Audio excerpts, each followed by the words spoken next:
And now we take a look at the bigger political picture for campaign 2012. And for that, we turn to CBS News political director John Dickerson in our Washington bureau. And John, great to have you with us. Good morning. Good morning, Rebecca. So I want to talk about this change in the birth control policy by President Obama. Who's pleased here at this point? Well, that's still being worked out. There are some of the president's allies in the Democratic Party who had difficulties with his original policy say they think it's okay, and it looks like this is a good compromise. And so that's good news for the president. One of the problems here is that the president wasn't just getting criticized from Republicans, but Catholics in the Democratic Party were giving him a lot of pressure and a lot of heat. So for right now, it appears that the Democrats are back on board, and the view from Republicans is mostly in two camps. One, wait and see what the actual details of this compromise are, and then there are also others for whom nothing the administration will do will be enough. How does it play then in the debates, John, in the upcoming elections with the GOP contenders?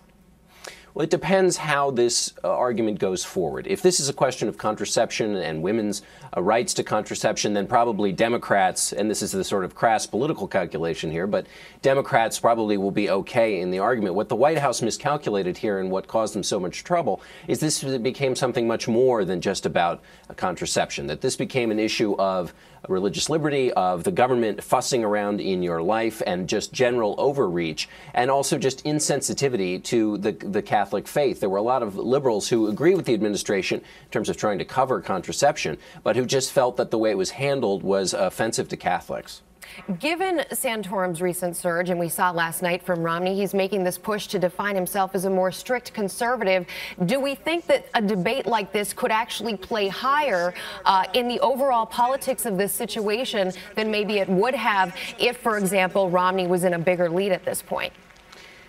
Republican presidential candidates are going to milk this issue for all it's worth because it allows them to beat up on the president. There's nothing they like more than doing that. And that's in part what the competition is in the Republican race. Who can take on the president and his record in the general election? So all the candidates are beating up on this, and also because it talks about or gets to a central issue for them, which is government overreach. So it will be talked about quite a lot. Rick Santorum, who is more comfortable on social issues and who talks about them with great ease, it's certainly something that he will talk about. But for Rick Santorum, the challenge is to get outside of the coalition he's already built with social conservatives, evangelical voters. So he also has to show that he can talk about other issues, have a broader appeal that allows people to think of him as a possible nominee, somebody who could go up against Obama on a whole variety of issues. And of course, the other major issue right now is the economy. President Obama expected to unveil a budget on Monday that is less about deficit reduction, more about taxation on millionaires and also spending on infrastructure. How is that going to play, John, with the independent voters?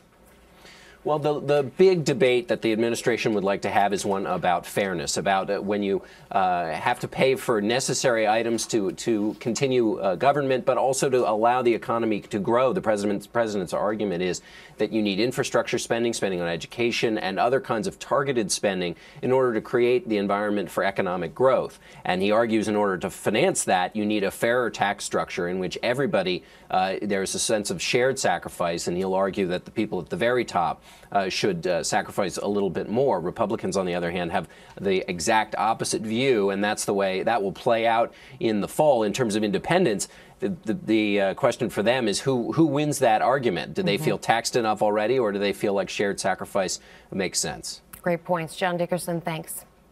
Thanks, Rebecca.